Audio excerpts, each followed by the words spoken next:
G'day legends, UFC 311, it's in the books. Let's box this one up because it's done, yeah? It was a weird night, right? Like, let's break all this down. We'll start off big picture and then we'll zoom into the little details, okay? Now, big picture. We as MMA fans have been officially emotionally abused so much by the UFC in 2024. Our expectations and what we even want coming into the fight night cards, they're completely out of proportion. We don't know what we're doing anymore as MMA fans, and it's because the UFC has messed with our heads so badly. Why am I saying this? Look, last weekend, right? Dern versus Ribas 2. Everyone complaining, we're back at the Apex, it's horrible, doesn't even count as a proper fight night card. End up watching the card, actually great.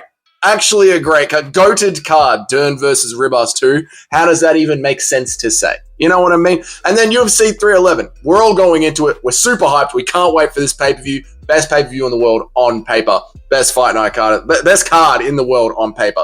And then it starts to happen and unfold in front of our face. And it was kind of mid. Let's be real. UFC 311 was a little bit mid. The pay-per-view was okay.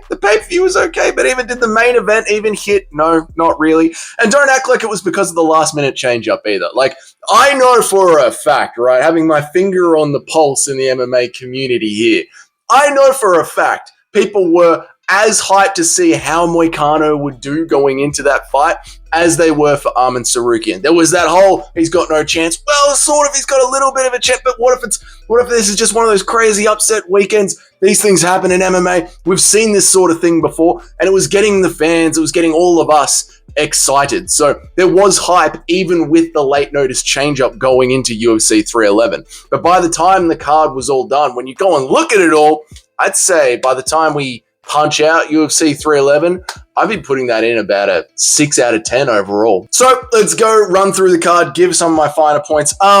Before we do that, actually, really quickly, the Intuit Dome, is this what it is called in LA? It is amazing. What an amazing arena. What a show the UFC put on. The graphics, the visuals, but when we got into the pay-per-view, the graphics and the visuals that they put on were stunning. I will probably end up watching this pay-per-view back, sorry Mike, just for all the enjoyment of seeing it all happen and unfold. And like I said, the fights on the pay-per-view were not bad at all, especially that Marabuma fight. We'll get to that when we get to that. But yeah, just every city needs something like this. Melbourne, I'm looking at you. I know you won't be able to do it because you're flat broke. Anyway, let's run through the card. Right, Tagir did his thing. He Tagir's not bad. We get a decision to start off with. Nothing that we didn't see coming. Right, Ricky fake glove tap. Tercios comes out looking busy, does his thing, but ends up getting worked. I don't care. Totally forgettable sort of a fight with the Ricky Tercios one. Now, the one I really want to focus in on here and talk about is the parlay killer. Yeah, the one that absolutely sunk everybody's parlay. Rinya Nakamura. Rinya is dumb. He's dumb. He's I'm a wrestler. Dumb. Wrestlers, hear me now, please, okay? If you are a wrestler and you want to level up your striking, do it in the gym, bring in kickboxers, and do it there. Level up your striking there. Go hard in sparring. Go as hard as you can in sparring. Act like it is a fight. Tell the kickboxer to go harder. Do 6 months of kickboxing training, and then at the end of the 6 months, in between fight camps, bring in a kickboxer and say, we're going as hard as we can. Do that. But when you are in competition in the UFC on your MMA record, and you are a wrestler, if you really want to try it, after everything that you've done first in the gym, then you can try it for the first 3 minutes. But you still finish that first round because you only have 3 rounds. You still finish that first round with wrestling locked in, okay? This is your goddamn career we are talking about. This is your MMA record. This is the aura. This is everyone looking at you and talking about you online, which is what gets you to a title shot in the UFC. You do not go out there and try and test your striking for the entire 15 minutes when you are a goddamn wrestler. Rinya Nakamura, Bo Nickel. Moving on, Alex Perez versus Carl Rosa. I turned it off. Women's MMA is dead to me. I genuinely do not care. Turned it off. Alt-tab. Went to watch UFC 5. If I want to see twerking, that is what the internet is for, not what MMA is for. Grant Dawson did his thing. Called out Benil Dariush. Good call out, Grant Dawson. Don't mind it. However, though, bro, nothing personal here, but you're going on the list. You go on the list that fighters that I hate and that I want to see lose. Nothing personal. It's just that, look, we are talking about men's MMA between flyweight and middleweight. It's meant to be fun. You are not fun. Lightweight is meant to be the most fun division out of those divisions. You are the least fun in that division, now shoving himself into the rankings. There is a list of fighters that I want to root against and I want to see knocked out. Grant Dawson, you're on the list, mate. Next one up, Bogdan versus Billy. You can't be mad at Billy here, right? It was late notice. He gave it a bloody good go early. Looked good in the first, looked good. But then it was very obvious that he didn't have a good camp, didn't have the right cardio, and looked for a way out in the second. It is what it is. Thanks for stepping up, Billy boy. Do not let us see that kind of thing happen again, though. If you are on a full camp, we need to see the fight inside the fighter for us to start to believe in you going forward, because once you see something like that, it ruins your entire career. Speaking of Peyton Talbot, right? This fight was a boy versus a man, and not in the kind of way that Peyton Talbot wanted it to be. Oh, no. Peyton Talbot, what he did essentially was put on the embodiment of the modern soy boy Gen Z on the building site. Soft performance, weak mentality, beaten up by a man. Soft. Cut his hair, cut off his aura. Every single team and camp across the world just went into their little game plan file, right? Their little game plan cabinet, looks for the Kevin Holland folder, pulled out the how to beat Kevin Holland folder, and then just added and Peyton Talbot next to it. And then when you open up the folder, it just says take him down. Just take him down. That is what every single person's breakdown is going to be from now on until we see Peyton Talbot work on that takedown defense. You're not Sean O'Malley, bruh. Sean O'Malley was entering grappling competitions in his spare time and figuring out what to do on the ground. You are just a soy boy. And it showed. Now you have to chase a knockout for the rest of your career. You got a long way to get your aura back, but hey, it is what it is. Speaking of people that are just there to get taken down in an absolute soy boy sucks, Kevin Holland versus the Riddler. He's a loser. Kevin Holland, he's a loser. He cannot afford to win, right? Listen, UFC, Kevin Holland, man. Before the fight, I said that he was going to quit. During the fight, he quit. I talked through exactly what he was doing as it was happening that was leading him to a loss, and then he lost. If you go back and watch the live stream, you'll see me talk through what he is doing, how he's putting himself in positions to get rear naked choked, to get choked out. The UFC should cut him because he is probably on 100K to show plus win, or maybe more considering how long he's been in the UFC. They should cut him and give every men's fighter outside of the top 15 rankings from flyweight to middleweight an even split of whatever you're paying Kevin Holland in show money. Just a couple of grand each, just a nice little, sorry we had Kevin Holland in the UFC bonus. Just get rid of him. He'd be perfect for the PFL for them to crush cans against. Perfect for it. And Kevin Holland would be perfect there because he wouldn't even care. He wouldn't try and promote it. Kevin Holland just rocks up, shrugs it off. Yeah, man, got a loss. I'll go smoke some weed, bro. Go play 2K. Yeah, man, whatever. No one cares, Kevin Holland. No one cares, right? Moving up to Almeida versus Spivak, yeah? Spivak is that perfect gatekeeper. He's that perfect heavyweight that is the doorway between are you a fat guy at the pub or are you actually an athlete? And Spivak is that centerpiece. You look at him and you go, are you an athlete or are you just I don't know what's going on here. And you got to get through him, and Almeida did. He did bloody well as well. He looked good. And that finishing power shows that he is a real heavyweight. When you look at Almeida, and now that he is in the men's heavyweight division of the UFC, now that he's in there, because once you get through Spivak, that's where it actually starts. Now that he's in there, he does match up quite nicely with a Sergey Pavlovich, doesn't he?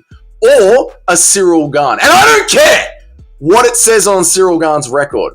If he beat Volkov, I don't care. That's what it says on his record. We need to start normalizing harassing the UFC to make things right. Here's how heavyweight goes, okay? It's Tom Aspinall versus John Jones. But if it isn't Tom Aspinall versus John Jones, then it's Tom Aspinall versus Alexander Volkov and Almeida versus Cyril Gane, right? If John Jones says yes, you do Tom Aspinall versus John Jones, and then to kick off the pay-per-view, you do Cyril Gane versus Volkov 3 to sort that shit out. That's the only answer at heavyweight. I will accept nothing else. Otherwise, I will be daily messaging Dana White, abusing him, calling him a bald fuck that should be oiled up. Moving on. Jamal Hill versus Yuri Prohaska. First things first, I want to thank Jamal Hill. You have made the last 7 months since whatever it has been since April, right? Incredibly fun. Incredibly fun. Thank you very much. Jamal Hill was great. It was great. But now that this has happened, it's time to kill off Jamal Hill. It's time to introduce a new character, Humble Hill. We need Humble Hill because, bruh, you got done in by Yuri. Good fight. Great fight. But the heel character has to die. Now, I'm seeing people out there, they're saying, man, Yuri looks so much improved. He looks so improved. And I don't know. I was genuinely asking my live chat, like, where is this improvement? I'm just not seeing it. I'm seeing the same Yuri against a fighter of Jamal Hill. And I think we need to switch on here, MMA fans, and remember, Jamal Hill is just a ranked 7 to 12 light heavyweight. Like, he got thrust into the title picture, luckily, didn't he? He got smashed by Alex Pereira early. It wasn't controversial. They touched gloves. They reinitiated the fight. Like, is Jamal Hill that good? No. He's just a 7 to 12 light heavyweight. It is what it is. Yeah, he's got good knockouts outside of the rankings at light heavyweight, but it's light heavyweight. It's like the second worst men's division. Legit. Like, outside of the top 7 of the light heavyweight division is like being outside of the men's heavyweight division. Like, what are we counting for here? So you've got Yuri Prohaska, who is clearly an elite kickboxing athlete who deserves to be in the top 4 of the men's light heavyweight division globally, in there against Jamal Hill, who was sort of, let's face it, lucky to be in the top 7. He was lucky to fight for a championship. Now that you have put that in its proper framework, did Yuri get better, or was he just in there against worse competition? Something to talk about on the live streams for later in the week, eh? Let's move on. Merab versus Umar. Now, I called this. Umar would have kicked the shit out of Merab, just like I said. And he was doing it in the first 2 rounds. He was on his way. Unfortunately for Umar, he broke his hand. And because of the genetic structure of the Dagestanis, their lungs are actually in their hand. And that caused him to gas out during the fight, as Merab kept the pace of the takedown attempt. It was truly sad to see. If he hadn't broken his lung in his hand, he would have won that fight. I'm kidding, obviously. I'm kidding. No, seriously, Dagestani fans, I guess we are just built different. You know, you probably didn't know this, but Merab's Georgian. You probably hadn't heard. And Georgians, they're actually 80% Eastern Orthodox Christians. So I guess we are just built different. We just do things differently. We are just the more harder warriors on earth. So just be humble, brother, because we are just better.